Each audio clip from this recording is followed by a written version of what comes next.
Bonsoir et bienvenue à vous en direct sur Public Sénat. Voici les titres de votre édition du 22h ce soir. Grande conférence sociale et test majeur pour la méthode Hollande en lançant cette concertation avec tous les partenaires sociaux. Le président ambitionne de créer un nouveau pacte social à la française. Pas de grande annonce à l'issue de ces débats, mais un agenda des réformes sur le quinquennat. Alors, sur le fond, quels sujets priment? Quels sont les points d'accord et déjà peut-être les premières controverses? Et puis sur la forme, la méthode Hollande s'inspire-t-elle du modèle allemand basé sur la culture de la concertation? C'est le débat du 22h ce soir. De la course automobile à l'UMP, après la 6e édition du Mans Classique, l'ancien Premier ministre François Fillon délaisse la piste de course pour entamer un tour de France des fédérations du parti, mais toujours pied au plancher. Objectif, rencontrer les cadres et les militants pour les convaincre de voter pour lui au congrès de l'UMP, alors que la tension monte avec les partisans de Jean-François Copé. Et puis cette question ce soir, que faut-il penser de l'accord obtenu par Kofi Annan avec le président syrien Bachar el-Assad? Tandis que l'émissaire international pointait il y a seulement quelques jours dans une interview accordée au Monde l'échec de son plan de sortie de crise, le voici de nouveau optimiste sur la fin des violences dans le pays. Une attitude et un accord déjà critiqués par l'opposition syrienne et rejetés ce soir par la Russie et la Chine. Plus d'éléments dans le tour de l'info. Voilà pour le programme de votre 22h. Merci d'être avec nous ce soir. Et on commence le journal par cette question délicate. Entre le devoir d'informer, de vous informer, et le nécessaire respect dû aux familles des victimes, que choisir? Et puis comment choisir? En diffusant les enregistrements des conversations de Mohamed Merah avec la police, TF1 a soulevé un tollé. Les familles se disent scandalisées. La chaîne se justifie en affirmant que ces enregistrements comportaient des informations importantes. Et la police, de son côté, elle cherche à savoir comment cette bande sonore a pu être divulguée. Les détails avec Marie Lebon. Les extraits diffusés hier dans l'émission 7 à 8 contenaient, selon TF1, des informations très importantes sur la façon dont les hommes du RAID et de la police ont négocié. Face à l'indignation des proches des victimes et au ministère de l'Intérieur qui lance une enquête administrative, la chaîne TF1 s'est justifiée et s'est défendue de tout sensationnalisme. Pour la directrice de l'information du groupe, Catherine Nel, un tel document contribue à tenter de comprendre la folie meurtrière du jeune Toulousain, ainsi que l'action des négociateurs jusqu'à l'assaut final. Je pense que le document prouve que jusqu'au bout de l'assaut, les négociateurs ont essayé d'arrêter Mohamed Merah et de l'arrêter vivant.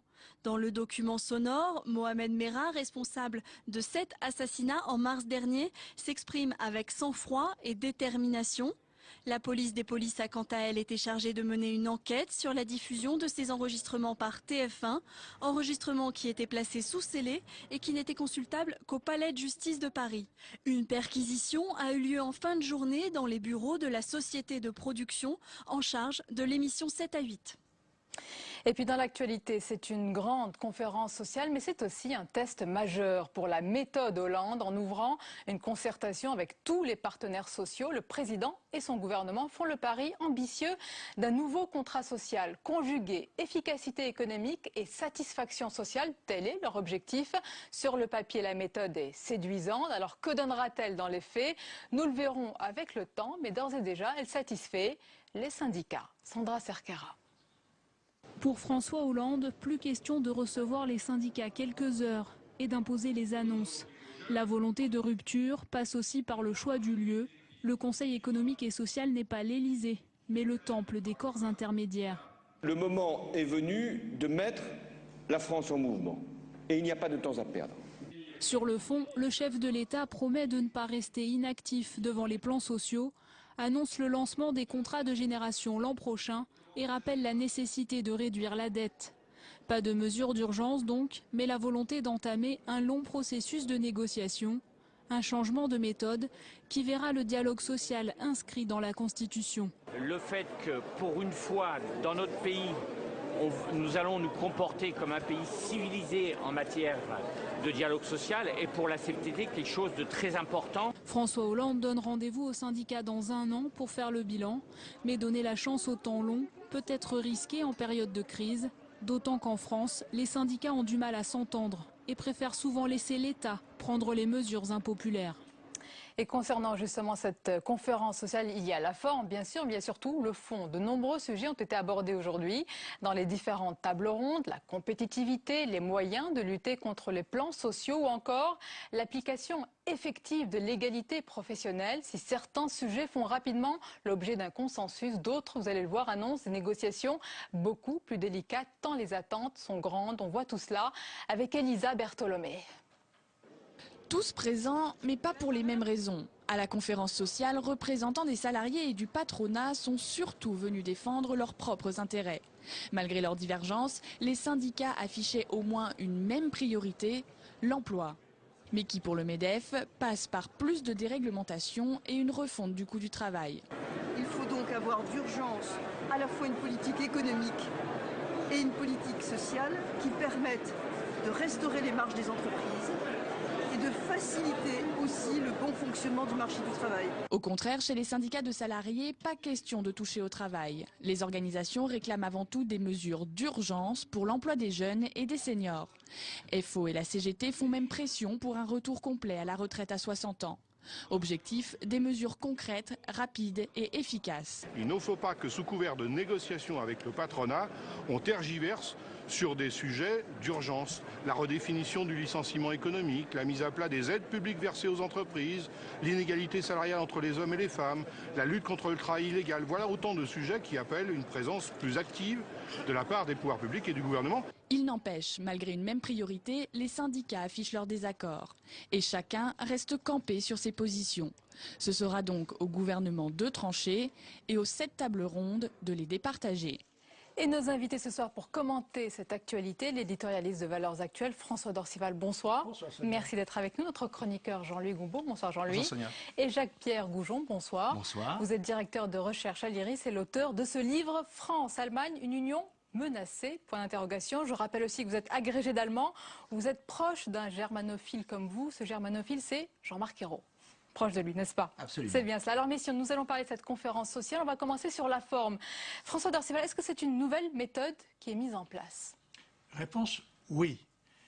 Et François Hollande, d'une certaine façon, l'avait pleinement défini durant sa campagne présidentielle. Et pour l'essentiel, la méthode, on le voit bien, c'est faire le contraire de Nicolas Sarkozy, tout au moins en apparence. Parce que des sommets sociaux, on en a eu sous la présidence de Nicolas Sarkozy un grand nombre. Ils se déroulaient à l'Élysée. Là, nous ne sommes pas à l'Élysée. Nous sommes au Conseil économique, social, environnemental. C'est évidemment un signe symbolique. Deuxièmement, le président de la République ouvre, le Premier ministre conclut, et entre-temps, on parle. On met en place une méthode et un agenda. On ne met pas en place des projets tout ficelés.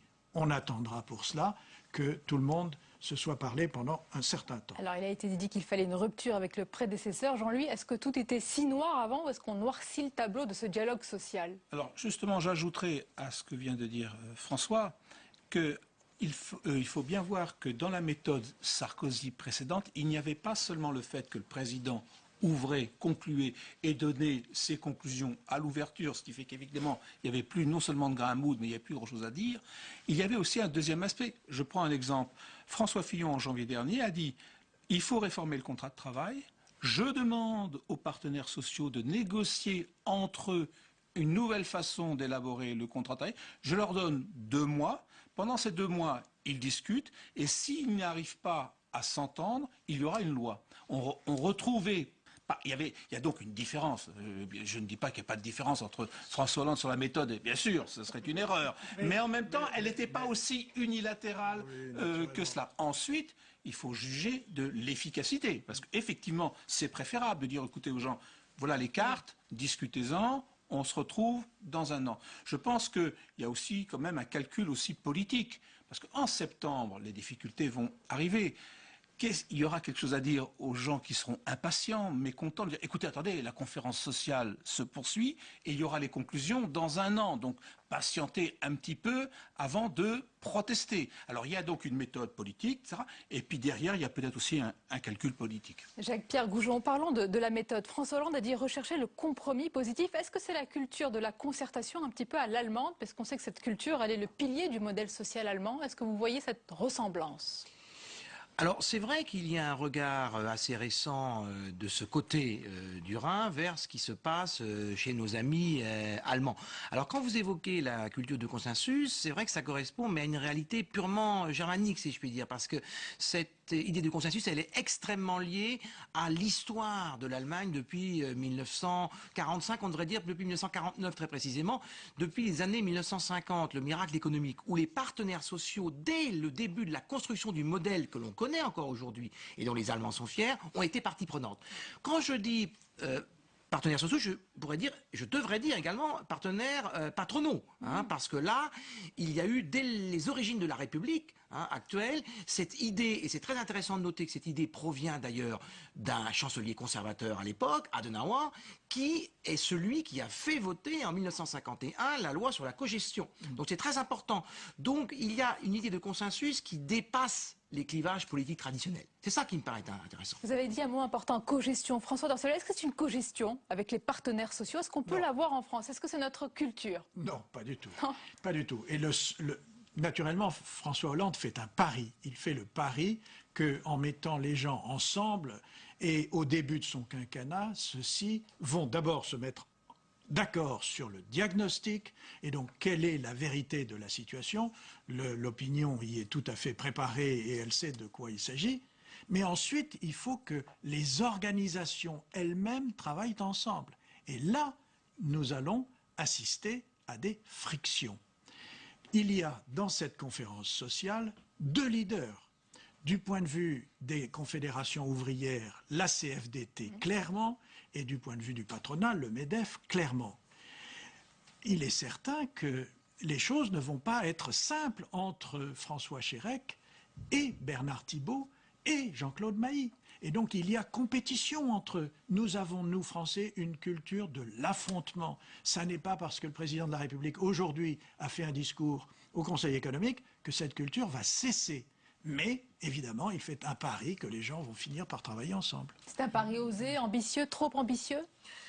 Sans doute pas trop ambitieux, mais dès le départ, il faut savoir que les différences structurelles, puisque vous évoquiez tout à l'heure le modèle allemand, sont assez différentes. En Allemagne, les syndicats sont extrêmement puissants. Il faut tout de même rappeler pour les téléspectateurs que le taux de syndicalisation en Allemagne est encore de 20%. Très loin voilà. De celui En qu'on connaît France, en France, 8%. Et si on enlève la fonction publique, alors là, on tombe encore plus bas. Voilà.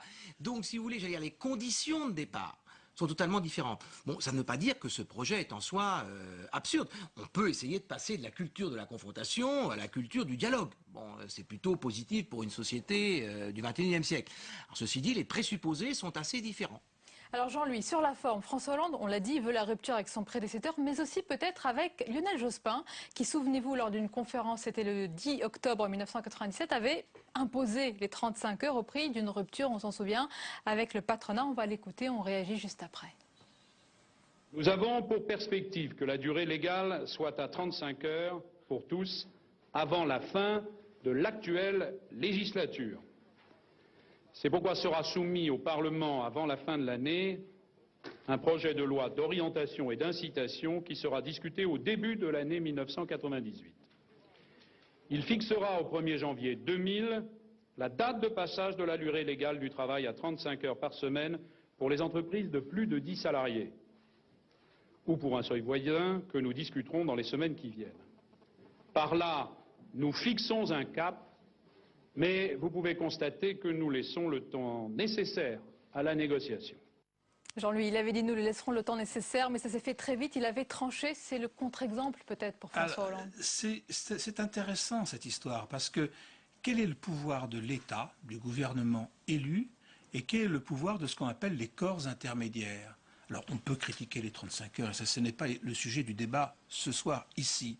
Mais l'État a dans son programme les 35 heures, il voit que ça ne débloque pas, il veut les faire, il dit ce sera 35 heures. C'est quand même lui qui fait la loi.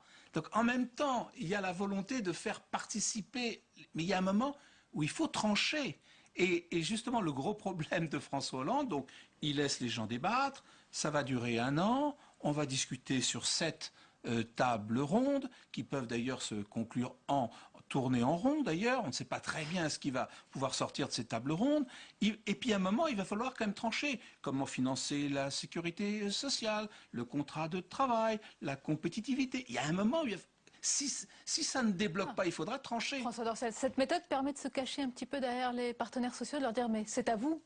Pendant un certain temps, mais pas très longtemps. Pas très longtemps, puisque le gouvernement aujourd'hui ne fait pas ce que faisait Lionel Jospin, mais il agit en même temps. Il y a un collectif budgétaire qui va être voté, qui a été présenté, qui va être voté au mois de juillet. Ce collectif budgétaire comprend un certain nombre de mesures. Au mois de septembre, ce sera la loi de finances pour 2013 qui sera discutée. Aujourd'hui, 7 à 8 milliards d'impôts nouveaux. En septembre, ce seront les 33 milliards d'économies et d'impôts nouveaux qu'il faudra voter pour l'année prochaine.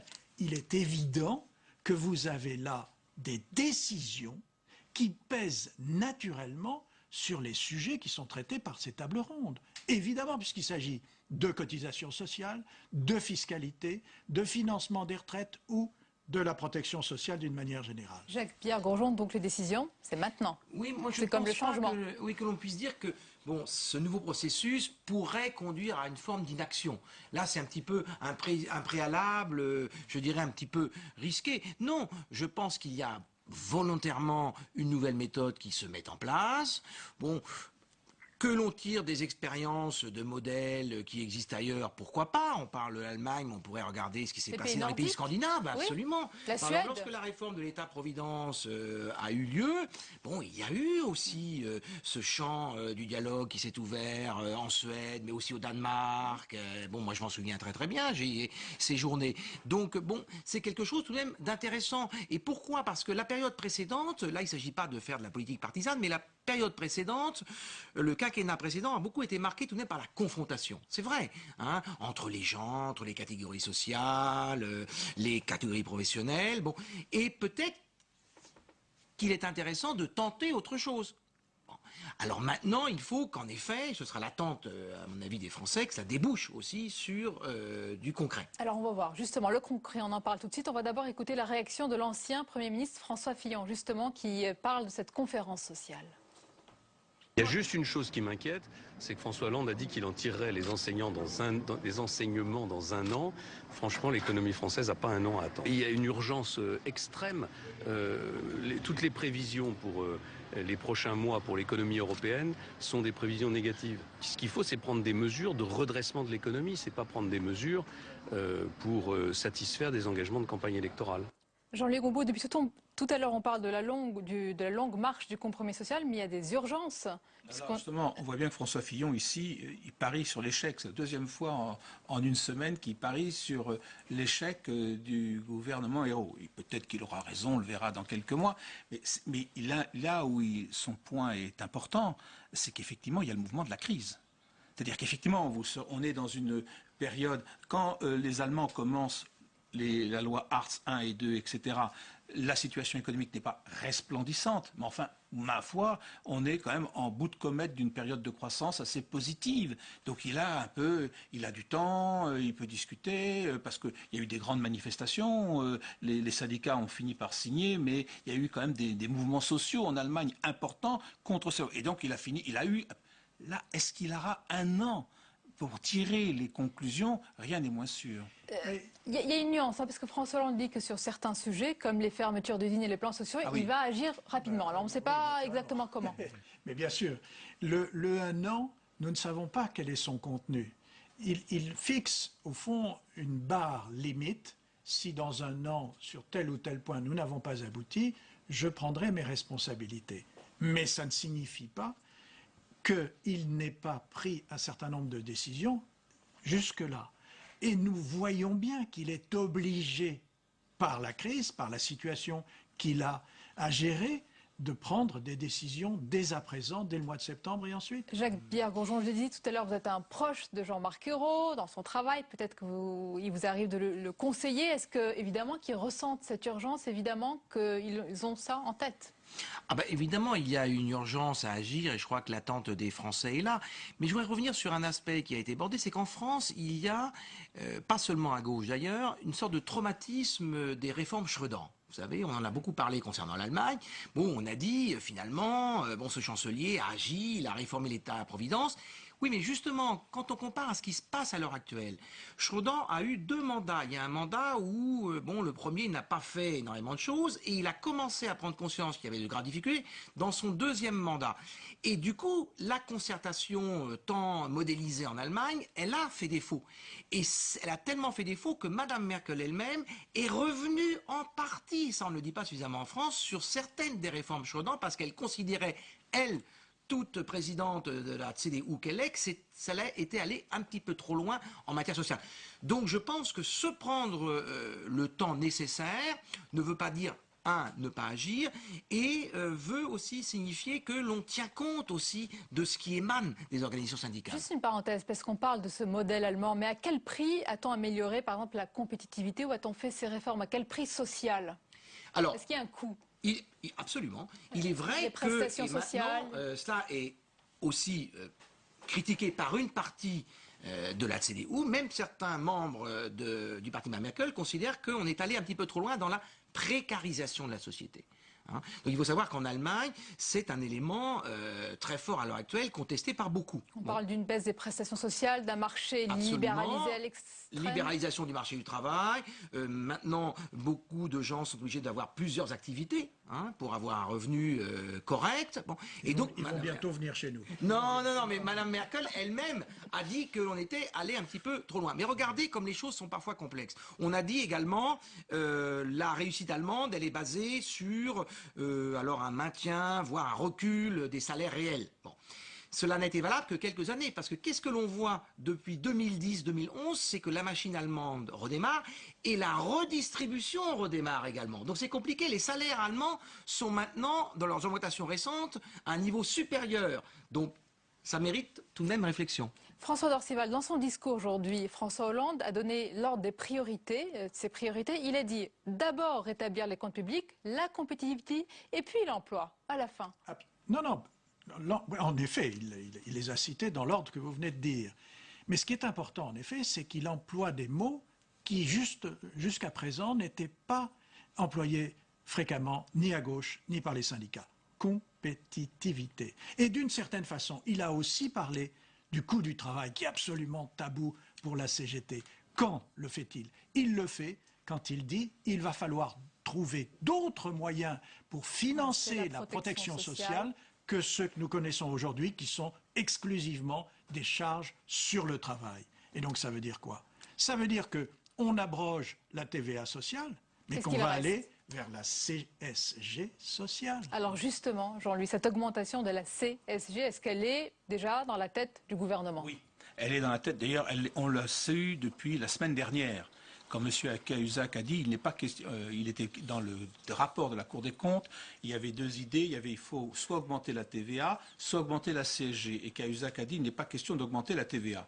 Donc, point. Donc, à partir de là, ça veut bien dire que quelque part, il avait en tête l'augmentation de la CSG. Bon, la TVA, elle a été out et elle le sera encore au moins pendant les 5 prochaines années, évidemment, compte tenu de l'échec de M. Sarkozy. On va retrouver à peu près la même chose. D'abord parce que la CSG apparaît comme un impôt plus juste que la TVA, puisqu'elle s'applique à l'ensemble des revenus, que ce soit les revenus de l'épargne, que celui du travail, et en plus c'est plus efficace parce que l'assiette est évidemment beaucoup plus large que la TVA. Cela dit, dire j'augmente la CSG par exemple de 3 points, puisque c'est le bruit qui court, ce qui va me permettre de baisser les cotisations sociales employeurs de 5,5%, c'est pas du tout évident que les salariés s'y retrouvent automatiquement. Parce que rappelez-vous, ce que M. Sarkozy avait proposé, c'était j'augmente la TVA et je supprime les allocations, les cotisations d'allocation familiale des entreprises. Et les salariés s'y retrouvent. Ils s'y retrouvent si effectivement le supplément de gain grâce à la baisse des cotisations se retrouve dans le salaire net. Donc, voilà. Et là, vous comprenez, avec ce que vient de vous dire Jean-Louis Gombault, que ça, c'est pas dans un an. Ça n'est pas dans un an, c'est tout de suite. Mais le discours de cette conférence sociale est destiné à habiller ce qu'il vient de dire. Là, on fait de la politique.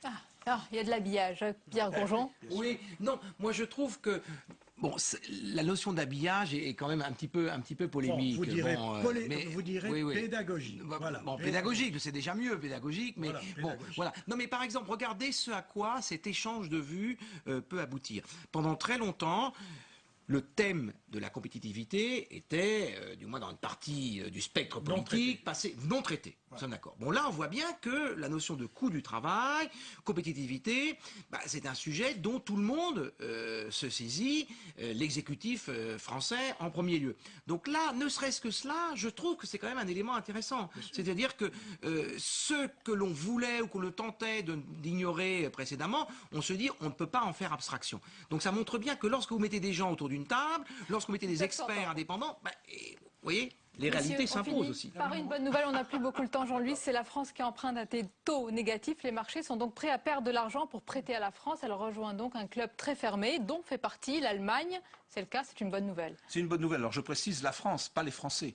Parce que vous n'emprunterez pas pour votre achat immobilier à un taux négatif. C'est un début. Alors, non, mais c'est un début. Non, ce qui est intéressant, c'est qu'évidemment, au fur et à mesure que les taux d'intérêt sur la dette publique française baissent, l'État français gagne effectivement de l'argent. Alors, il faut bien voir que c'est une bonne nouvelle, ça prouve que la dette française est considérée comme sûre, mais c'est plus une fuite devant la dette grecque, espagnole et italienne qu'un attrait de la dette française. Nous profitons. C'est une bonne nouvelle relative. Non, c'est une bonne nouvelle, mais dont il faut bien voir les causes. Merci beaucoup, messieurs, d'avoir été nos invités. Jacques-Pierre Gourjon, je rappelle votre livre France-Allemagne, une union menacée. Merci d'avoir été avec nous.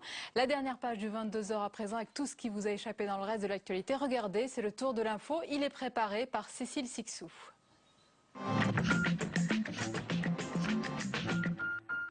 Samedi encore, Kofi Annan reconnaissait l'échec de sa mission en Syrie, mais aujourd'hui, il est plus optimiste.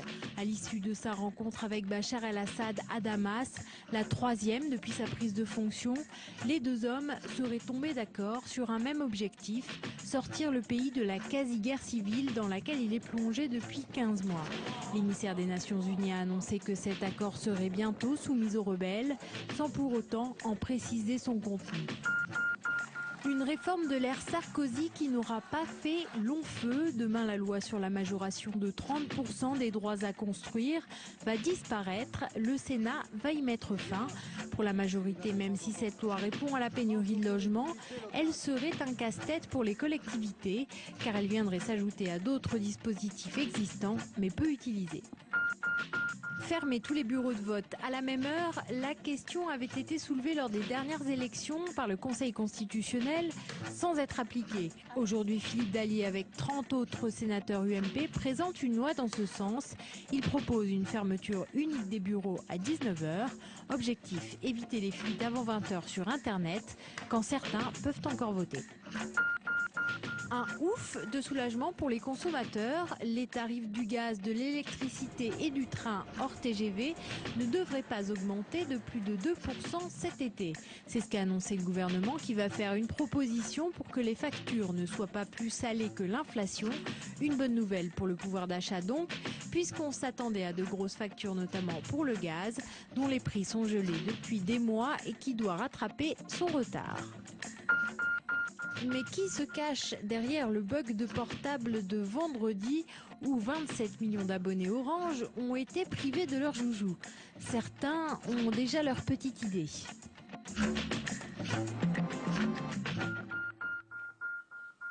Et voilà, c'est la fin de ce journal. Merci à vous de nous avoir suivis. Belle et douce soirée en notre compagnie. Et à demain, avec plaisir.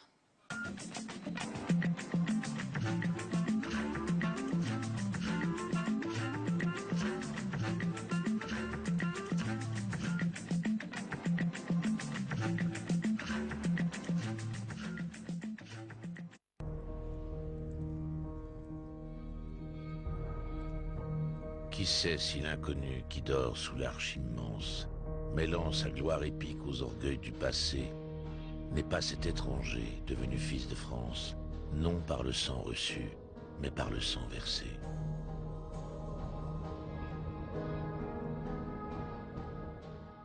Le 8 février 1993, le caporal-chef Mariusz Nowakowski, polonais, légionnaire parachutiste du 2e REP, évacue une jeune femme blessée vers l'infirmerie de l'aéroport de Sarajevo.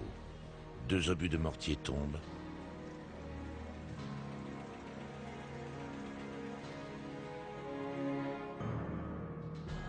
Marius perd sa jambe gauche.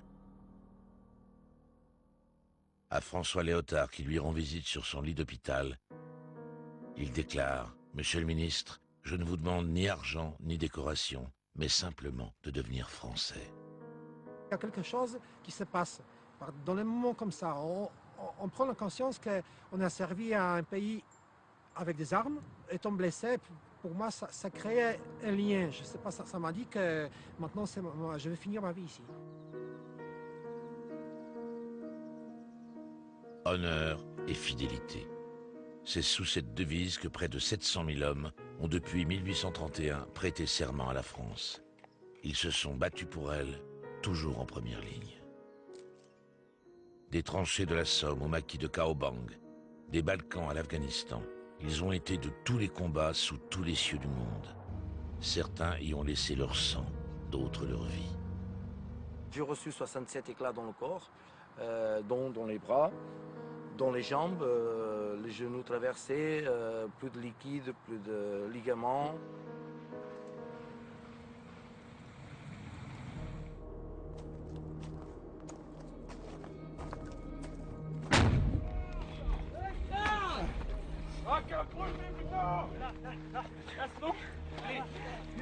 Poussez-vous là, dégagez! J'ai touché 2 balles de le calibre 7,62. Un sur le dos, à niveau de cœur, l'autre qui est entré à côté. Il a traversé les ailés, il est entré. Légionnaires, vous êtes soldats pour mourir. Je vous envoie là où l'on meurt. C'est en ces termes que le général Denégrier s'adressait en 1884 à ses hommes engagés dans la Légion étrangère. La Légion a participé, il est vrai, à bien des combats qui ont fait sa gloire et forgé sa légendaire réputation. On aurait pu croire que pour un tel engagement, pour de telles exigences, les légionnaires devenaient au moins au terme de leur contrat automatiquement citoyens français. En fait, ces soldats ne bénéficiaient d'aucun privilège jusqu'à la fin des années 90. Mais la détermination de quelques hommes allait permettre de changer la situation.